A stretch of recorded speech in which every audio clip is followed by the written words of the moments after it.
Hey guys, welcome back to my channel. Today I'm going to be doing a video on a long-lasting summer makeup routine. We're also going to go into skin prep before we do the makeup as well. Today's video is sponsored by Medik 8. I'm very excited to be working with them and spotlighting their newest facial moisturizer. So before we get into the makeup, you'll get to see some skincare and that new moisturizer in action. So we'll just get right into it. So I'm starting off with skin prep. I used the Tatcha Matcha cleanser. This is new. I really like that. This is the iSClinical Copper Firming Mist.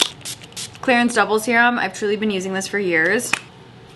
And this is the new Medik 8 moisturizer, the Total Moisture Daily Facial Cream. So basically, if your makeup is going on flaky and patchy, it's most likely not your makeup, it's your skin prep. So the right skin prep is really crucial to long-lasting makeup, especially in the summertime. This is Medik 8's newest moisturizer, and it's my new favorite addition to my skin prep routine. It's perfect for all skin types and hydrates your skin all day long. It supports every aspect of your skin's need for moisture, barrier support, and microbiome balance. This is also approved by the National Eczema Association. It also layers really nicely underneath other skincare and makeup products. It doesn't pill or like cling to those patches. So it just fits perfectly into daytime and nighttime routines. Okay, and then for my SPF today, I'm going to do Summer Fridays Shade Drops. This is such a good mineral sunscreen. First thing I'm going to do is take a setting spray. I'm going to apply this all over the face. I'm using the one from Milani. I also really like the one from Revolution, but I do feel like the Milani one is a little bit better. The Milani one does form a seal, I feel like, so it's a really great first layer to really getting your makeup to actually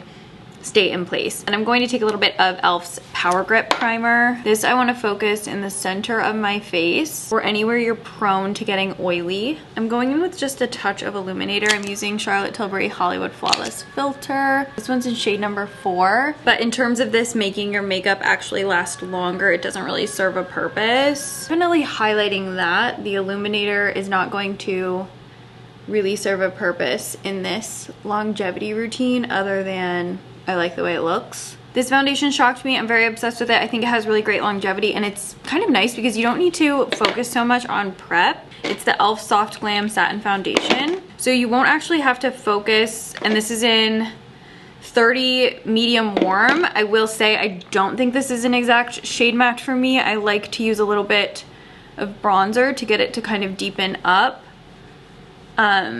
It's just like a little bit too light, a little bit too yellow, but I make it work with bronzer, and it has really great wear time, like incredible wear time. Choosing like a satin finish foundation, it's going to last so much longer for you than if you were to use like a dewy or illuminating foundation. And because of that satin set down, it just gives you a lot more wear time.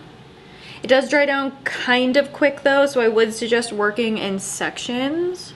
A hair too light, but we'll even it out. Set your foundation again with another layer of setting mist because you want to lock it in place. Satin finish concealers are also definitely your best bet. They're going to be the longest lasting. Today I'm using the one from Givenchy. This is the Multi-Wear Longwear Concealer. I wear the shade 32W. And I'm just blending this out with the Hourglass concealer brush.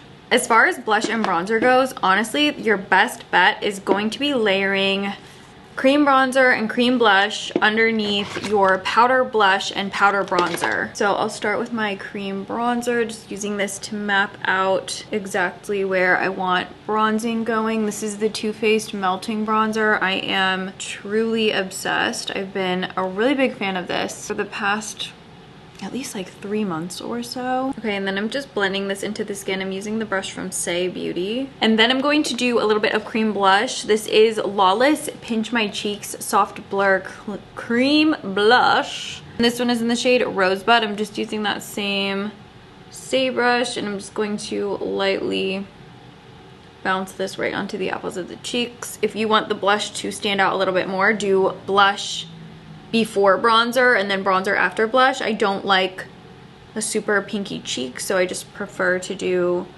bronzer and then blush. And then I'm going to quickly pop on just a tiny bit of powder blush. This is S114. It's an artist face color from Makeup Forever. I'm going to use this to set the blush first. But honestly, by putting a cream underneath the powder, you're going to bump up your wear time so much more.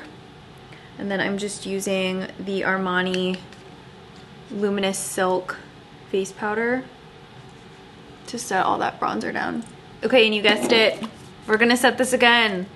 Layering the setting spray is key. And then for setting powder, I'm going to use the Covergirl Clean Fresh one today. This is in 180 Tan. And I'm just going to lightly tap this right into the center of the face. Kind of use this as like a blurring and finishing powder. This next step is optional, so don't take this as like mandatory, but I do think it really helps with the makeup's longevity. I like to use the CoverGirl one as like the finishing powder, get everything nice and blended, kind of blur the pores. But then I like to take a like heavy duty translucent powder. So this is the Givenchy Prism Libre.